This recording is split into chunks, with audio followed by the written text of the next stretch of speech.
Hi, and welcome back to my channel. In today's video, you have episode 20 of Recent Reads. I have a few more books to talk about this week.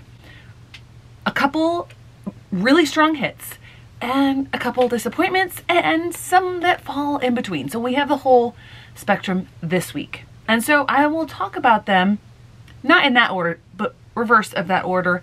And I'll start with the disappointments, with the things that just really didn't work for me. The first of those I actually finished, and I had a feeling that this would not be a book for me. I actually finished it Sunday of last week, so after I filmed the Recent Reads, and that is By the Book by Jasmine Guillory. I knew going into this that romance is not my thing. I wanted to give it a shot. I've never read an actual quote-unquote romance book. I have, and it just doesn't work for me. Now, a lot of people have said that this is not the best of this particular series, which is a bunch of retellings of, like, adult retellings of Disney fairy tales. And the first one, which I don't remember the name of, a lot of people liked. This one, a lot of people did not like, and I can tell why. It's not a bad book, it's just so fluffy, so full of cliches and characters that just don't really work. So this is supposed to be retelling Beauty and the Beast. And this irascible author is supposed to be the Beast, obviously. And he's really mean and curt to the main character, Izzy, at first. But then something switches and he's like the nicest, most amazing guy ever. And he just so happens to be incredibly good looking and rich. There's just a lot that just doesn't work. It was fine, but everything is so cookie cutter, so trope. I know I've already mentioned that. I'm not gonna belabor the point. This is not the book for me, and it's getting unhauled. This was my book for Blacklit, and I added it to my Is This Subscription Worth My Money? That intro video just went up. Since filming that intro video and making my TBR for this month, I have had to cancel my Blacklit subscription because I never got one that I paid for, and I never heard back from them. So I don't actually know if it's canceled or not. We shall see. But this would not have helped their standings. Unfortunately, the other disappointment this week is also a subscription book, and I'm really bummed about it because it's a subscription that I really like, and that's my new Caffeine and Legends. That's why I'm doing more than 1 month to determine whether these subscriptions are worth my money, because it could be that they chose a book that's just not for me. And that's what happened with this one, The Terraformers.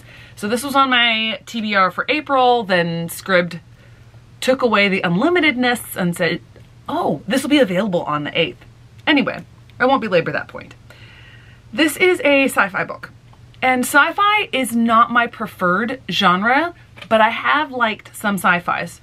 Willing to give it a chance. I was intrigued by the concept. So you have the idea of the terraformers, and that basically is what's happening in this world. It's like 3,000 years in the future from now. I think it's like 5,000 something. And there's a very large corporation that what they do is they go and they terraform planets, and this specific planet that they're on is supposed to be terraformed to look like Earth, to follow the same path that Earth took. And the main character that you meet in the beginning, she is, I think it's called an ape sapien. There's so many characters and different types of people that are introduced in this story, it's really hard to keep them straight. But she's a likable character, and I was able to get on board with her doing the narration, even though there was a lot of stuff that just was so complicated. There was something that was building. They discovered something that shouldn't have been there, that was earlier on in the evolution plan, and it comes to a head, and I'm going, how are we gonna make this last? Because this is like 30% of the book. It's resolved, and I thought, well, maybe something's going to come of this. And I don't know, maybe something does. But around 35%, it's resolved, and this main character can't stay. She's basically like a slave to this corporation and is called back to this other city you get to a new chapter and it's 200 years later. 200 years later. And that character's died. Okay. You have almost all completely brand new characters. Apparently some still had some connection to that first 35% of the book. But I was so lost and so not engaged with the characters and how it shifts. And there's some stuff that's like thrown in at you. Like the world has evolved tremendously over those 200 years. And yet you're just supposed to know that it has. And it's so confusing. And I tried. I was really pushing through because I wanted to finish this, wanted to complete it. And I just, at about 50% through the book, I'm just like, I just can't with this book anymore. It's just way too confusing. I don't engage with a single one of these characters. I don't understand why they're the main characters or what's going on here or why we had to completely restart the plot arc at 35% through. So this is a DNF and I'm really sad about this because it's a great cover design and it's Caffeine and Legends, but this was a massive disappointment. Next, I'm going to talk about the books that were middling for me. They fell in the middle. They were average.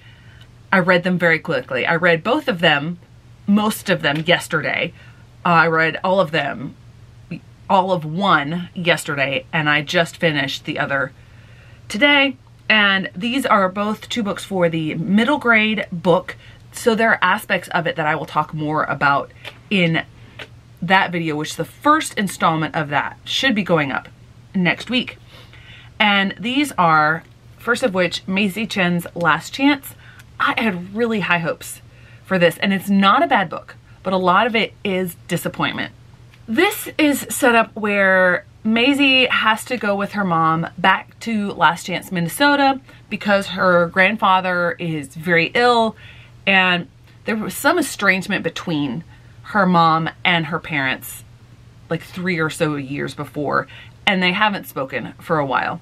And so they have to go back, and it's this very small town in the middle of Minnesota, and they're from Los Angeles, California. Her mom is a food stylist, and she's not mad that she has to go back. She's just sort of like, what is there around here? I don't understand what's happening. And she gets to know her grandparents better, and some of the narrative splits between what's happening in present day with Maisie and the stories that her grandfather is telling her about his grandfather, who was the Chen who came to Last Chance, Minnesota, and is the reason that they're there. The writing, I had to constantly remind myself, this is a middle grade book.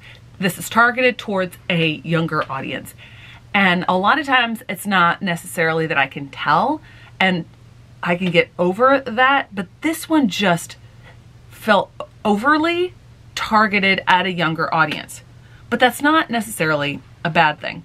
The thing that sort of was a disappointment for me was mainly the fact that so much of the story of her great-great-grandfather, her grandfather's grandfather, there was so much sort of like preaching and like every bad thing that happened to the Chinese in the United States happened to him. And it just was kind of disappointing. It was a good overall story. I think it followed some really good structural plot points. I had really high hopes, and sort of those high hopes let me down a little bit. Next, we have one that actually surpassed my expectations a little bit. I didn't really have any expectations for this one, but I think it made a lot of sense, and the characters were really wholesome, and a lot of them were fairly fleshed out, especially for a middle grade novel, and that is 365 Days to Alaska. So the setup for this: Rigel and her two sisters and her parents live out in the bush in Alaska, but her parents' marriage has fallen apart and they've agreed to divorce. But the problem is they live in a very small cabin, and it is not financially feasible for them to live in separate places. And it's not possible. And so they're all still crammed in this very small house in the bush of Alaska, and it's not sustainable.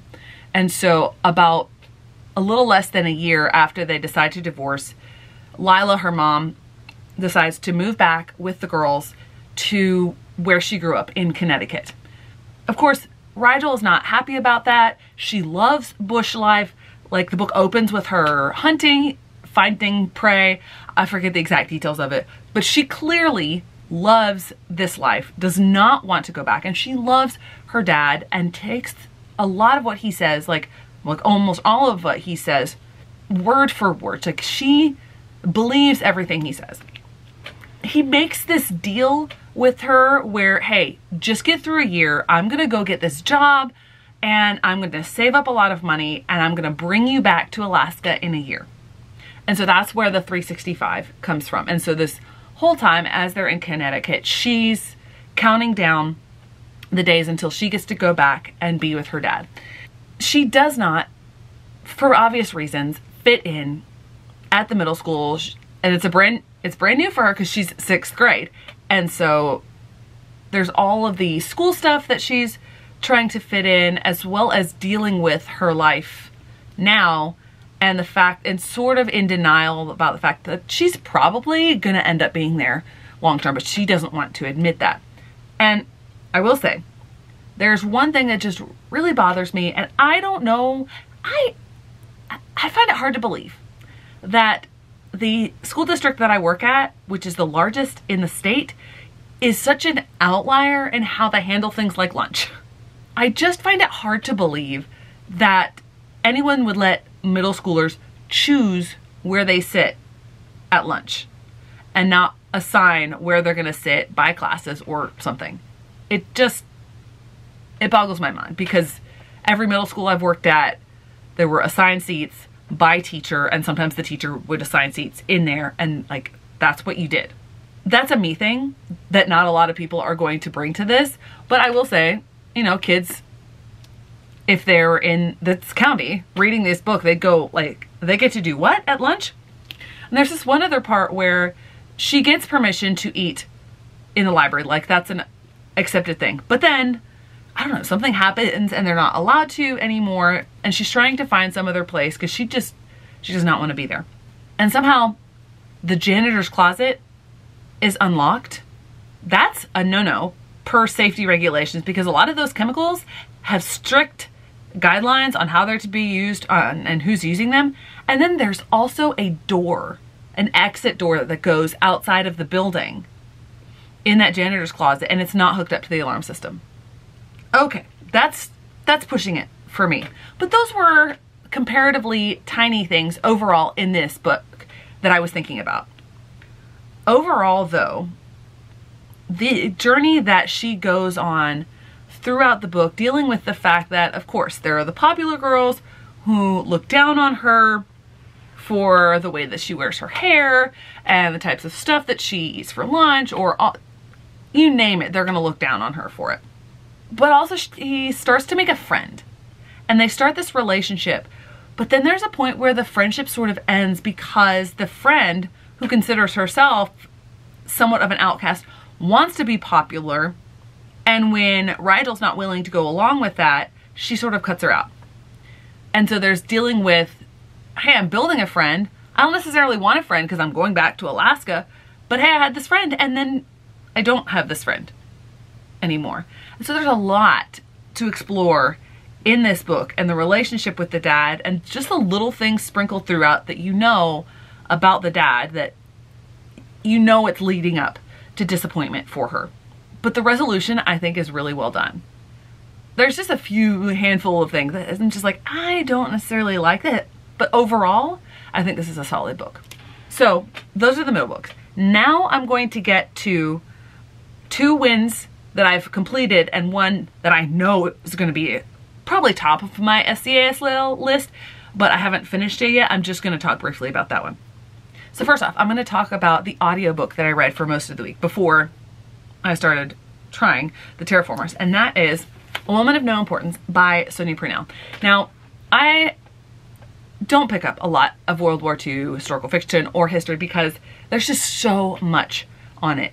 But this came highly recommended by my stepdad. My stepdad's read it, my grandpa's read it, and I decided I'm going to put it on my list, and it's on my 23 and 23 list. I loved this book. First off, you need to read it as the audiobook because the narrator, I love her voice. The British accent, her inflections, well done with that. But then also studying Virginia Hall and everything that happened to her and everything that she was doing along in the war effort as a woman who had lost her legs. So not only is she a woman, not only is she an American in France, she also has a disability, but she doesn't let that down. And she's showing up all of these other male officers and spies and etc. And she still is constantly getting the short end of the stick. But she still is doing such an amazing job with it. And it's just such a complicated and nuanced story. Sonia Purnell did such a good job with her research and with crafting this story, because so much of what Virginia Hall did was classified for so long.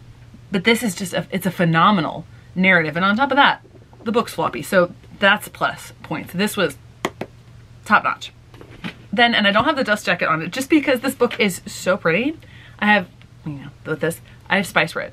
So I had heard good things. I think Jade from JD Ray Reads, who our fantasy is often a line, she had just read it and loved it. And so when I started reading it, and I was reading it slower, and the pace of this book and the intrigue does not pick up right away. So when I started reading it, this is a debut novel, and I started picking up on a few things that were like, okay, this is debut, this is beginning, this probably shouldn't have been done that way. I'm gonna give it some time. Some of that was, some of the world building was in the dialogue and just them talking through parts of the world and in the dialogue.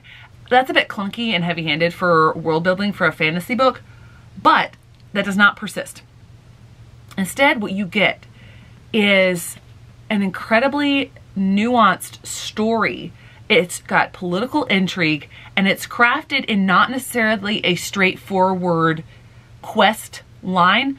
They have a goal. They're trying to retrieve her brother. Okay, I should back up and give a little bit of a setup. So in this book, magic is conferred via spices. But the main character and most of the characters starting out, they live in this part of the world that is completely isolated.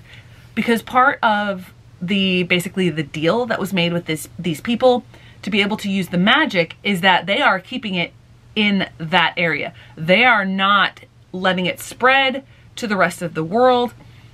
And they basically don't really even know the truth of what's happening outside of this magical area. And there's different parts of like the sands and the world itself that keep them from easily interacting with each other or knowing about each other. But it turns out there have been scouts from this area that have been going over, and the main character's brother was one of them. But he has been gone for a year and they think he's dead. Obviously, he's not dead. That's not really a spoiler because that's kind of the whole point. They're gonna go get him back. But there's so much other stuff flowing under the surface. There's a little bit, I will say, of some sort of hinting at and outright coming out of a love triangle at some point. And I just was like, wait, where did that come from? Where did she show any interest in this other character? I didn't get that at first, and they didn't really play too much on that, but she does have this attraction for this guy who apparently hates her. And he has a really interesting character arc, and it's definitely not done because she starts to notice that when she and him are alone, he acts so much differently to her than when he's with the other two members of the party, because she wasn't supposed to go on this journey. She's like, I don't get it. When we're alone, you treat me like a human being, like someone who you care about at least a little bit. But then when you're with your friends, you tease me, you say mean things to me, you treat me harshly. What is the deal here? And there's just, that is built up. The differences in his character, the things he does, the things he chooses to do, some of the things that he says and things that are hinted at, that is some complex character work that I really appreciated. I still don't have a handle on the main character herself. I don't think she really understands herself either. She's very impulsive. She makes a lot of bad decisions, but it's understandable at a point because there's a whole bit of the world that she has thought has been true her whole life. And now she's finding out that basically none of it is true. So she's having to decide, how am I going to deal with this? How am I supposed to interpret this? What am I supposed to do with all of this? I eagerly anticipate the sequel. I don't think this will be a 5-star for some of the other things that I've mentioned, but this is probably almost definitely going to be a 4.5 star. And with this one, I did cross off 2 items on my goals, my plans. This is my Buzzwordathon book because it was flavors, you know, spice as in Spice Road. And it's also my Fairy Loot book for this month. So Fairy Loot is starting off pretty strong. Lastly, I'm going to mention the book that I'm in the middle of, and I am probably going to spend a good deal of time this evening reading it. And I think this has the potential to be my favorite out of this year's SEASL list. And I haven't even read that many of them. And that's Bluebird by Sharon Cameron. I read The Light in Hidden Places for, I think, 2 years ago, SEASL. And again, I wouldn't have expected this to be my all-time favorite. I knew I had a high chance of enjoying it just because of how much I appreciated and learned from and adored, basically, her story in The Light in Hidden Places. Just because this is a World War II story, although slightly different. It's at the end of World War II, so it's like the post-World War II era, and this, just like The Light in Hidden Places, is based on a true story. Now, The Light in Hidden Places was based on the true story of a real person, a real family. This is based on a real event, a real project by the CIA called Project Bluebird, which ended up leading into MK Ultra. And the character at the heart of this is such a complicated character, and there's so many reveals and so many twists and turns. This is reading like a historical thriller, and I am so hooked by this. I knew from like the first couple pages that I'm like, oh wow, this is incredible. I don't tend to annotate my books, but there have been so many times throughout this book I'm like, wow, I need to remember that. And I kept marking this because this is a library book. This is just phenomenal. And I can't really say too much about it. There's just a lot of reveals and a lot of delving into what makes a person and their memories, and can they be reliable, and who can be trusted, and did the American government do the right thing, and are they asking her to do the right thing? Phenomenal. I haven't finished it though. I'm a little over halfway through. I'm gonna try to finish it today though. I made really good progress this week, especially compared to last week. I have not gotten to any of my arcs yet, and I am just under halfway through the month. I think I was ambitious with my TBR this month, but I'm gonna still keep plugging away because I think I've got my reading mojo back. Thanks so much for watching. I hope to see you in the next one.